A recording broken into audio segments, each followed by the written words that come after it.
Hello and welcome to this edition of the webinar.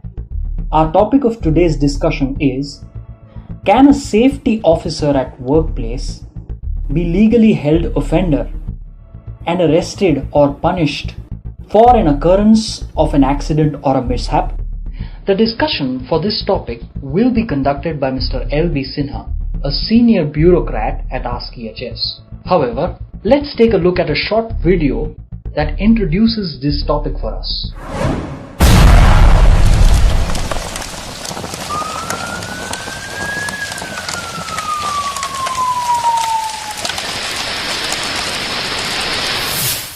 We have been listening to various cases where after the fatality on the site, the police and the civil administration have searched for the persons who hold the responsibility for the safety performance.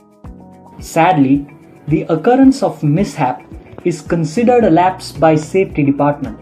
Hence, the easiest and the most convenient identification for such person goes to the safety officer. They are blamed by all the concerned authorities, including public, workers, press, police, and administration. And surprisingly enough, even by the organization chain of command, such as supervisors, departmental managers, and managing directors or chief executive, who, in the event of commotion and public unrest, want some easy scapegoat to bear the brunt. Unfortunate to say, such absurd, unbelievable, and peculiar happenings take place in India and most of the underdeveloped and developing countries who do not want to learn, see reason, study law, and take correct measures. That is why, in this webinar, we have tried to present the world scenario, the legal framework in India vis-a-vis those in the advanced nations, the right arrangement that carries the purpose and sense. Roles and functions of safety officers. All the forward-looking nations regard and adhere to expert ILO recommendations and include them in their legal frameworks. Appointment of safety officers is one such important legal inclusion. Their role is to assist the management and the departmental managers to implement the legislation in respect of occupational safety and health. But the essential point here is that the managers should have access to help the safety officer to fulfill their legal requirements and achieve an acceptable standard of health and safety. However, such appointed persons will remain as advisors and not assume responsibility in law for OHS matters.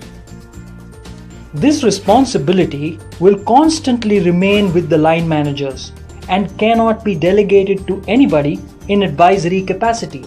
They hold the total charge of the work, and this arrangement cannot be otherwise in any way.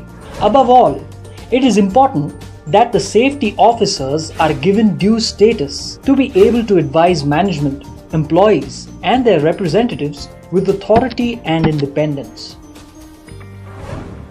Remember, safety officers are to have authority to stop work if it contravenes agreed standards and puts people at risk of injury.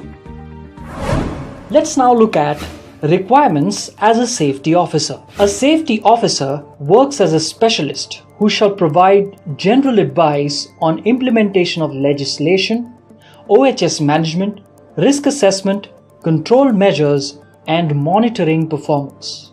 And for this reason, there are few requirements that must necessarily be there in the safety officer, such as he must be technically qualified with engineering degree or diploma, a specialist in OHS management advanced diploma, should have updated information on civil or criminal laws with its interpretation and application, must have multidisciplinary technical knowledge, training abilities to develop and maintain procedures for reporting, investigating, recording and analyzing accidents or incidents, and should know the establishment of organizational arrangements or systems and risk control measures.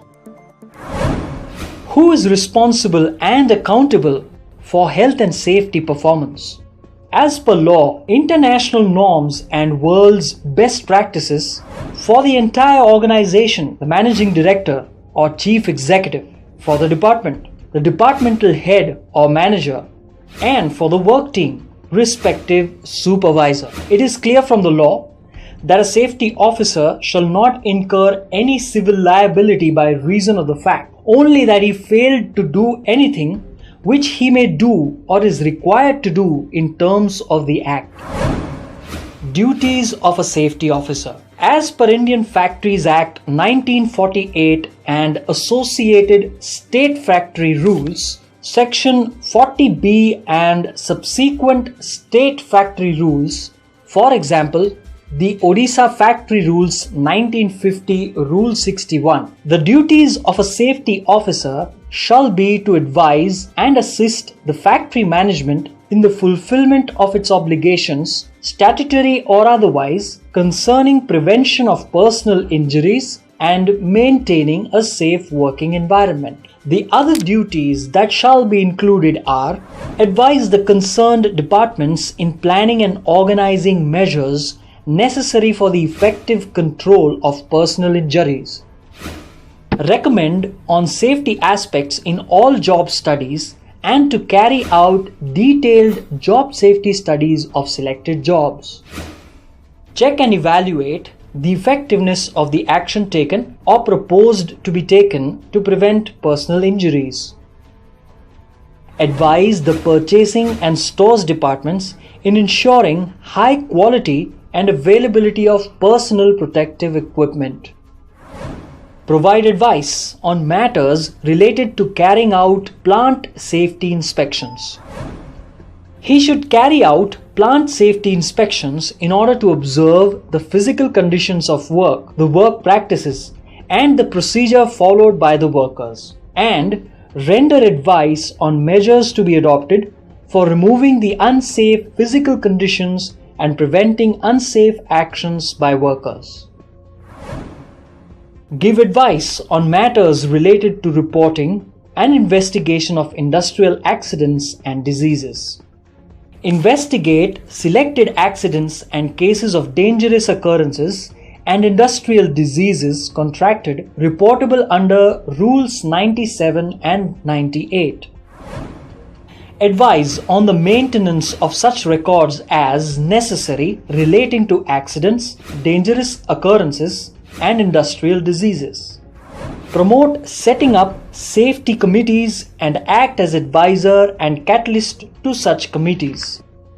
Organize, in association with the concerned departments, campaigns, competitions, contests, and other activities which will develop and maintain interest of the workers in establishing and maintaining safe conditions of work and procedures. Design and conduct, either independently or in collaboration with the training department, suitable training and educational programs for the prevention of personal injuries. The occupier of the factory shall provide each safety officer with such facilities, equipment, and information as are necessary to enable him to discharge his duties effectively. No safety officer shall be required or permitted to do any work which is inconsistent with or detrimental to the performance of the duties prescribed in Sub-Rule 3. Note: to enable the safety officer to discharge his duties independently in spirit of law, an important safeguard in his favor is given as, in the case of dismissal or discharge, a safety officer shall have a right to appeal to the state government, whose decision thereon shall be final. Please pause and think. This data is enough to compare where the world stands and where we are tottering, what is required as per law and what we practice. Rest all, we would leave to our viewers with the positive hope that someday dawn shall break on Indian horizon too, and we shall also view the light of the day. Thank you.